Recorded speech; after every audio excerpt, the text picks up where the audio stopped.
Hello, I'm Jason Walters. Welcome to the IPR Game Room, and today we're going to be talking about Champions Now by Ron Edwards. So, before we go into considerable detail about this book, I should give you a disclaimer, which is that I actually am the publisher, developer, and editor of this book. So, I should have gotten to this a while ago because it was a project that I worked on for quite some time with Ron. And it really should have been one of the first IPR Game Room videos I did. But I've just, for some bizarre reason, you get caught up in all the new things that come in all the time, and you just want to kind of grab the next new thing and talk about it. And I didn't. So I'm going to rectify that now. For those of you not familiar with Champions, Champions is the original superhero role-playing game, first published in 1981, and it has been in continual publication more or less ever since by both Hero Games and by third parties. The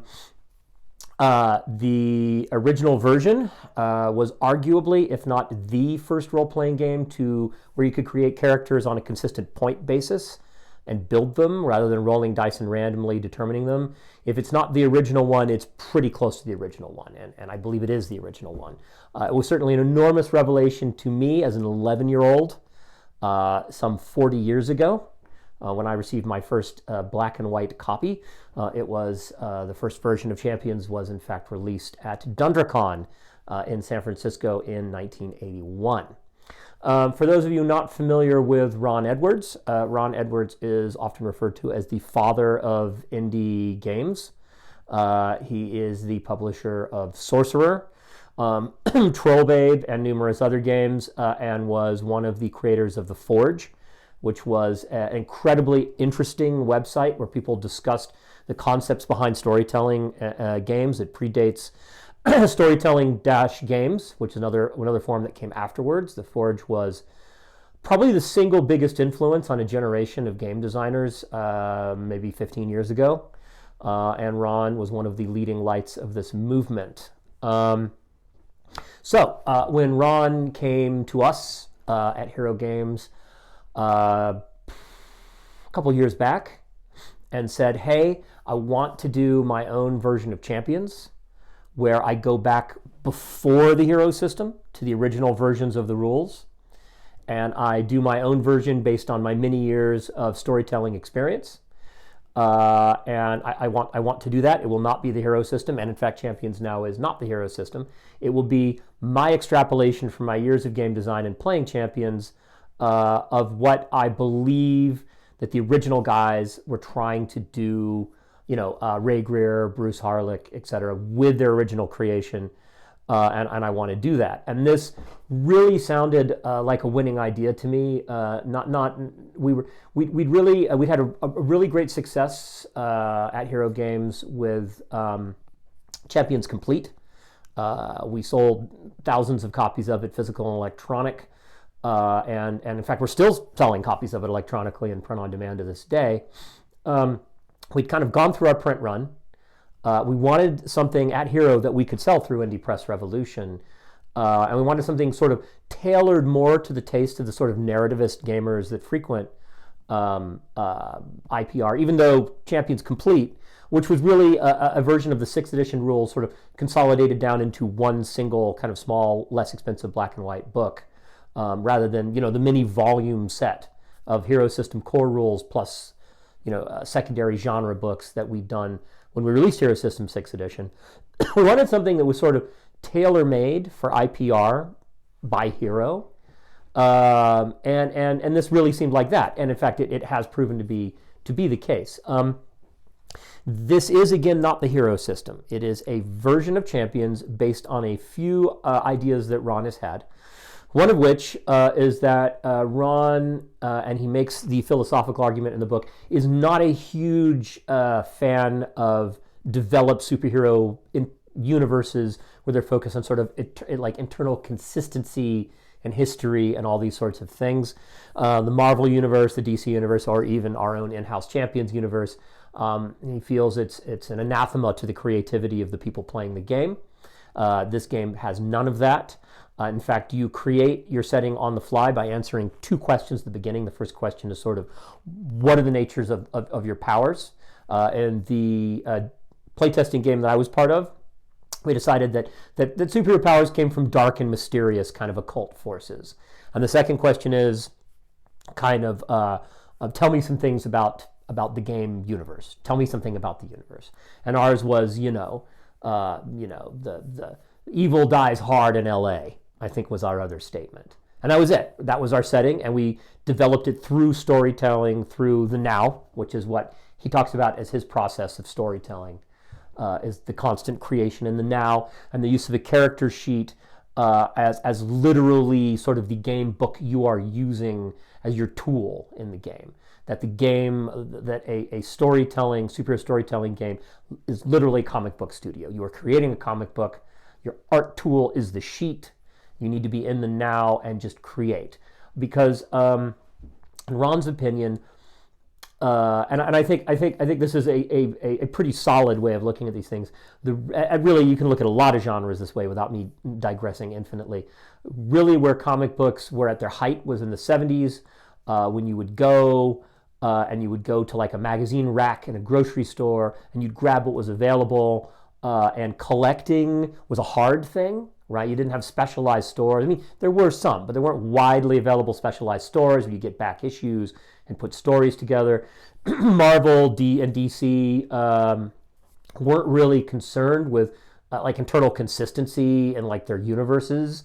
It was just sort of bang, here's a thing. Most of the story arcs were single issue.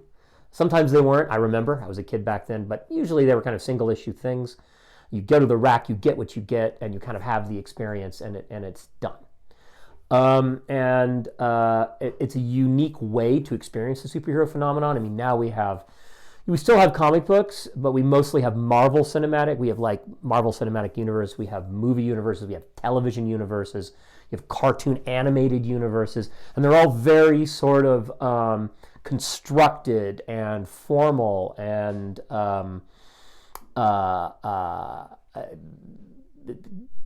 restrictive, really. And the idea of Champions now is you create your own setting, you create it fast, and you create it as you play. With that said, for those of you that are veterans of Champions as a game, or the hero system, but we're not going to talk about the hero system. There's a discussion of this with some homage to the greats of the hero system, most notably Steve Long, where this is not an attempt to repudiate or replace the hero system.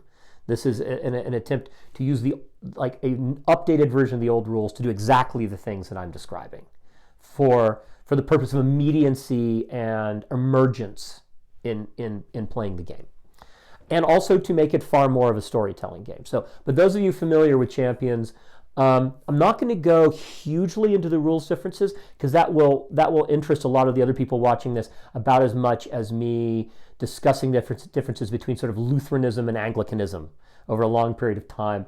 But Ron, this is a walking away from the traditional hex format for playing Champions.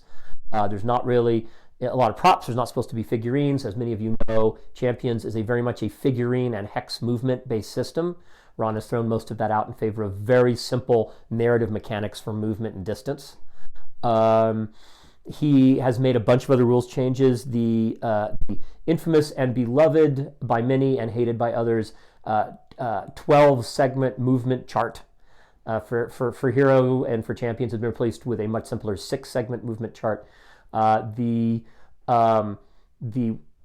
sort of sub-religion within Champions and Hero gamers of skills has been replaced with a simple set of skills. Powers are still pretty similar to what you'll remember. You can construct and modify powers with positive and negative modifiers. And things like talents and perks, that's out as being kind of superfluous. And of course, what we used to call in the old day disadvantages, and what we call in the newer versions of the hero system and Champions complications, Ron refers to as situations, and the situations are front and center. They're not considered, and this is something Hero and Champions were moving away from years, the idea that the disadvantages are bad, rather than something you use to construct that your character has a personality and weaknesses and interests and a life.